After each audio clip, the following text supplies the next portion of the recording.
আজ জন্মাষ্টমী, ফলে সকলকে জন্মাষ্টমীর আন্তরিক শুভেচ্ছা। জয় শ্রীকৃষ্ণ। অত্যন্ত গুরুত্বপূর্ণ একটি বিষয় আজ আমরা এখানে আপনাদের সামনে এসেছি সর্বভারতীয় তৃণমূল কংগ্রেসের পক্ষ থেকে। সম্পূর্ণ হিংসাত্মক পরিস্থিতির একটা গোপন চক্রান্ত করে আগামীকাল মঙ্গলবার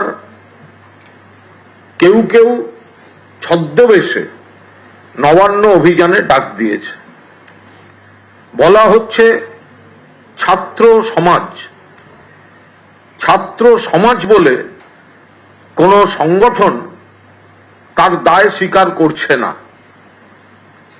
এখানে বিজেপি, আরএসএস এর কিছু ছেলে বকলমে সেখানে যোগ দিচ্ছে, সিপিএম এর একটা অংশ মুখে তারা যাই বলুক।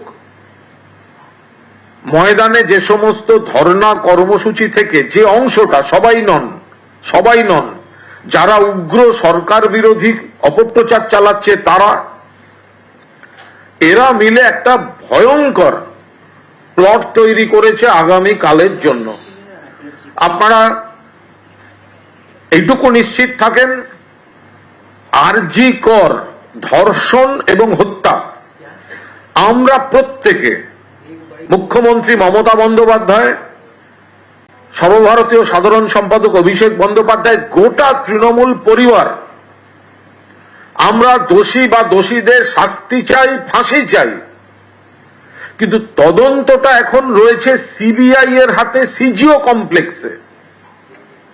মামলা চলছে দিল্লিতে সুপ্রিম কোর্টে। তাহলে কারা বলছেন নবান্ন চলো?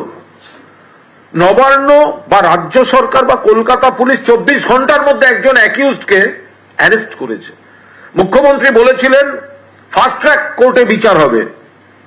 মুখ্যমন্ত্রী বলেছিলেন পুলিশ ফাঁসি প্রেয়ার দেবে। মুখ্যমন্ত্রী বলেছিলেন রোববারের মধ্যে যদি ব্রেক থ্রু না হয়ে যায় সিবিআই কে দিয়ে দেওয়া হবে। মাঝপথে সিবিআই এর হাতে চলে গেছে, আমরা কোনো আপত্তি করিনি। এখন সেই জায়গায় আমরা বারবার বলছি, যদি বলো জাস্টিস ফর আরজি কর, তোমার আমার একই স্বর, কারণ আমরা একই কথা বলছি। কিন্তু তোমরা যদি বলো রিজাইন মমতা, আমরা বলছি ময়দানে বুঝে নেবে বাংলার জনতা। কারণ তদন্ত করছে সিবিআই, এখনো পর্যন্ত কোনো রেজাল্ট দিতে পারেনি। মামলা সুপ্রিম কোর্টে, তারা বলছেন এটা গোটা দেশের সমস্যা, রাজনীতি না করতে। আর এরা বলছে মুখ্যমন্ত্রী পদত্যাগ চাই। ধানতলা, বানতলা, কোচবিহার, একের পর এক ঘটনা। সিপিএম এর জমানায় জ্যোতি বসু, বুদ্ধদেব ভট্টাচার্য ইস্তফা দেননি। উন্নাও, হাতরাস থেকে আরম্ভ করে গত 2-3 দিন আগে আসাম, ওদিকে মহারাষ্ট্র, মধ্যপ্রদেশ, গুজরাট, মণিপুর, সাক্ষী মালিক, বিজেপির কেউ ইস্তফা দেননি। ফলে ন্যায় বিচারের দাবি নয়, এরা রাজনীতি করছে। আমরা আপনাদের একটা ভিডিও দেখাবো, দুটো আপনারা দেখবেন। সেই ভিডিওতে আগামীকাল যারা তথাকথিত নবান্ন চলো ডেকেছে, যারা ডেকেছে তারা স্ট্যাম্প মারা তাদের রাজনৈতিক পরিচয়। পুলিশ তাদের বলেছে যে আপনারা লিখিতভাবে জানান কর্মসূচি, এই ধরনের কর্মসূচি তো লিখিত অনুমতি, রুট এগুলো দিতে হয়, যে কোনো দল দেয়। পুলিশের কাছে কোনো অনুমতি নেওয়া হয়নি, কোনো রুট দেওয়া হয়নি। গন্ডগোল কেন? ভিডিওটা দেখুন। এই চক্রান্তকারীরা বলছেন রাজনীতি করার জন্য বডি চাই, বডি। দেখুন ভিডিওটা। আমিও বলছি যে 27 তারিখ যে আন্দোলনটা, এটা আদৌ কি শান্তির আন্দোলন হবে? আদৌ শান্তির আন্দোলন হবে না। আর এটা দিকে আবার নতুন করে টিকার গুলি চলবে, এখানে রবার্ট বুলেট চলবে।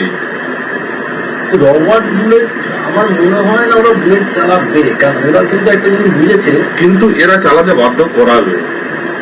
মানে যারা যাবে এখানে একটা ভেতরে বিরাট রাজনীতি চক্র চলছে। এইটা থেকেই হয়তো একটা অন্য কিছু মোড় ঘুরে গেলে ঘুরে যেতেও পারে, আমার ধারণা আর কিছু। তো সবই দেখার ব্যাপার, কি হয় এখন দেখা যাক। তবে লোক যাবে, ব্যাপক লোক। পরিষ্কার কথা দাদা, মানে এখানে আমি নিজে সংবাদ ছেলে, সংবাদ থেকে খবর করে আসা,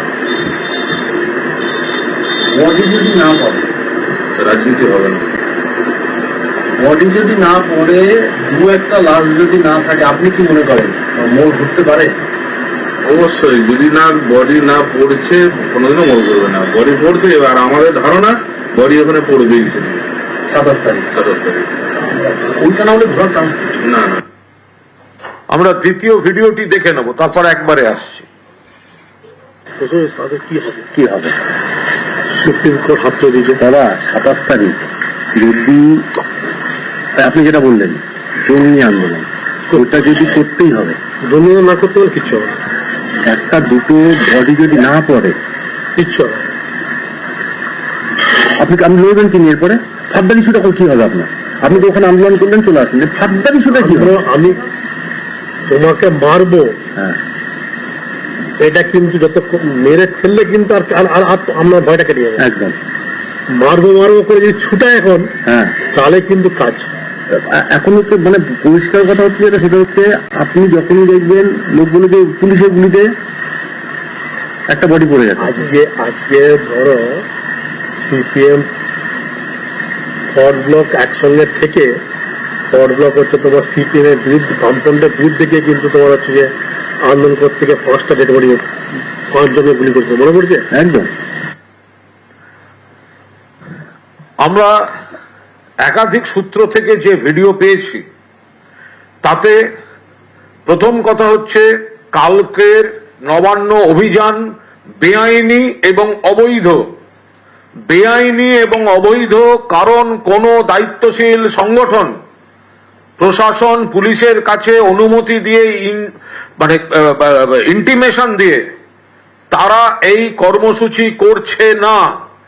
এটা সোশ্যাল মিডিয়া দিয়ে লোক খেপিয়ে হাওয়ায় গন্ডগোলের চেষ্টা হচ্ছে। আবার বলছি, তদন্ত সিজিওতে সিবিআই, মামলা সুপ্রিম কোর্টে দিল্লিতে, আর কলকাতায় নবান্ন চলো বলে রাজনৈতিক উদ্দেশ্য প্রণোদিত গদির রাজনীতি করা হচ্ছে। যারা নির্বাচনে বাংলার মানুষের দ্বারা প্রত্যাখ্যাত হয়েছে, তারা হিংসা করিয়ে সেন্ট্রাল গভর্নমেন্ট বা অন্য কোন শক্তিকে এখানে ইনভলভ করতে চাইছে।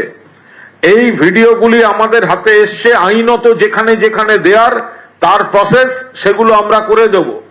কিন্তু আমরা মানুষকে দেখাতে চাইছি যে আগামীকাল কিছু চক্র, তার মধ্যে বিজেপি, এবিভিপি, আরএসএস এর কিছু লোক যারা এগুলো প্রমোট করছে, এর মধ্যে সিপিএম মনোভাবাপন্ন কিছু আন্দোলনকারী গোষ্ঠী তার মধ্যে আছে, বঙ্গ বিরোধী কিছু অপশক্তি যারা এলোমেলো করে দিতে চাইছে জায়গাটা, তারা রয়েছে। এরা আমাদের আশঙ্কা, আমরা বারবার এটা পুলিশ প্রশাসনকে অনুরোধ করছি দেখতে, বাইরের রাজ্য থেকেও নির্দিষ্ট গ্রুপ করে করে কিছু লোক বাংলায় নাশকতার জন্য ঢোকানোর চেষ্টা হতে পারে। পুলিশের পোশাক পরে, পুলিশের ভুয়ো পোশাক এরা তৈরি করে নিজেরা কোনো গুলি চালানো বা এমন কোনো কিছু করা যাতে সরকার এবং পুলিশ সম্পর্কে ভুল ধারণা তৈরি হয়। সবচেয়ে বড় কথা, একটা গন্ডগোলের পরিস্থিতি তৈরি হয়। ফলে আমরা বলছি আগামী কালের এই কর্মসূচির ডাক বেআইনি, অবৈধ। এখানে যারা যাবেন, কাল পরীক্ষা রয়েছে, পরীক্ষার্থীদের যাতায়াত, শান্তিতে পরীক্ষা হতে দেওয়া, যারা ছাত্র সমাজ বলে ডাকেন, তারা পরীক্ষার দিনে এই অরাজকতা তৈরি করতে পারে? আদৌ হতে পারে কখনো? গোটাটাই শকুনের রাজনীতি হচ্ছে। এর একটা আইনও দিকও আছে, সেটা নিয়ে বলছেন রাজ্যের মাননীয় মন্ত্রী চন্দ্রিমা ভট্টাচার্য। আমি বলে দিয়েছি একবার যে আমরা যা পেয়েছি, এখানে বিস্তারিত বলবো না, আমরা যা পেয়েছি বডি চাইছে এরা আইনত, বা যেখানে যেখানে এগুলো দেওয়ার আমরা সেগুলো যা যা পদক্ষেপ নেওয়ার সেটা দলের থেকে দলের নেতৃত্ব করে নেবেন। আমরা দেখতে পাচ্ছি এরা বডি চাইছে, বডি, শকুনের রাজনীতি করছে, শকুনের রাজনীতি। যদি সত্যি ন্যায় বিচারের দাবিতে কোনো মিছিল হয়, হতে পারে, যদি কোনো ন্যায় বিচারের দাবিতে মিছিল হয়, আমরাও তো বলছি উই ওয়ান্ট জাস্টিস, পশ্চিম রাজ্য কলকাতা পুলিশ 24 ঘন্টার মধ্যে ধরেছে। এতদিন ধরে সিবিআই কি করছে? বাংলার যে প্রান্ত থেকে যতগুলো ন্যায় বিচারের মিছিল শুরু হবে প্রত্যেকটা শেষ হওয়া উচিত সিজিও কমপ্লেক্সের গেটে, কারণ তদন্তের দায়িত্বে রয়েছে সিবিআই, রাজ্য সরকার নেই। আর মুখ্যমন্ত্রীর পদত্যাগ, সিপিএম, জ্যোতি বসু, বুদ্ধ ভট্টাচার্য, সারা দেশে যে ঘটনা ঘটছে লজ্জাস্কর। দিনে 90টা ধর্ষণ শ্লীলতাহানির ঘটনা সারা দেশে, সেখানে কেউ কোথাও পদত্যাগের কোনো প্রশ্ন নেই। আর এখানে আমরা ওখানে দেখব বসে বসে যে মমতা বন্দ্যোপাধ্যায় ভারতবর্ষের একমাত্র মহিলা মুখ্যমন্ত্রীকে আক্রমণ করে নবান্ন চলো বলা হচ্ছে। অবৈধ ডাক, বেআইনি ডাক, গন্ডগোল তৈরির জন্য ডাক, ডেড বডি চাই এরা আলোচনা করছে। এমন কিছু করতে হবে, ডেড বডি চাই, নইলে আমরা রাজনীতি করতে পারবো না। আমরা এর তীব্র বিরোধিতা করছি। সব রকম সতর্কতা থাকবে। এই অপশক্তির চক্রান্ত আমরা কোনো অবস্থায় সফল হতে দেব না। দ্বিচারিতাটা এখানে বিজেপির একটা স্পষ্ট দ্বিচারিতা আছে।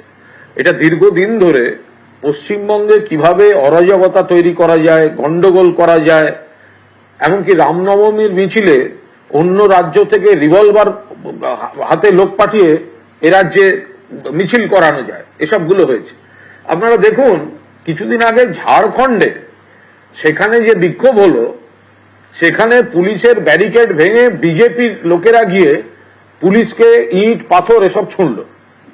আবার যখন মহারাষ্ট্রের থানের বদলাপুরেতে দুটি আমাদের ঘরের মেয়েকে নির্যাতন কুৎসিত ঘটনা হলো, তার জন্য যখন মানুষ প্রতিবাদে নামলেন, সেখানে পুলিশ বেধড়ক মারছে।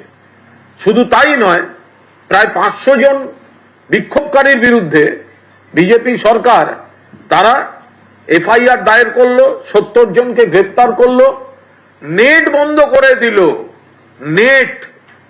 আর আমাদের এখানে কিন্তু নেট বন্ধ হয়নি। আর সেই তার সুযোগ নিয়ে এই রাজ্যের সৌজন্য, এই রাজ্যের উদারতা, এই রাজ্যের সহনশীলতা, এই রাজ্যের গণতন্ত্রের সুযোগ নিয়ে একের পর এক ফেক ভিডিও, ফেক অডিও, বিকৃত তথ্য, ভুয়ো খবর বারবার ছড়ানো হয়েছে। আমরা তার প্রতিবাদ করছি। কিন্তু বিজেপি শাসিত রাজ্যে আন্দোলনকারীদের উপর বেধড়ক মার, এফআইআর, অ্যারেস্ট, এখানে কিন্তু কোনো গণতান্ত্রিক নিয়ম মানা আন্দোলনের উপর কোনোভাবে সরকারের কোনো অ্যাকশন পশ্চিমবঙ্গে হয়নি। কিন্তু আগামীকাল যারা ডেকেছেন, আমাদের ছাত্র সংগঠন, আমাদের তরুণ নেতারা, তারাও তো ফেসবুকে পোস্ট করে দেখাচ্ছেন যে 2-3 জন ডাকছেন, তাদের একজনের বিরুদ্ধেই নারী নির্যাতনের অভিযোগ রয়েছে।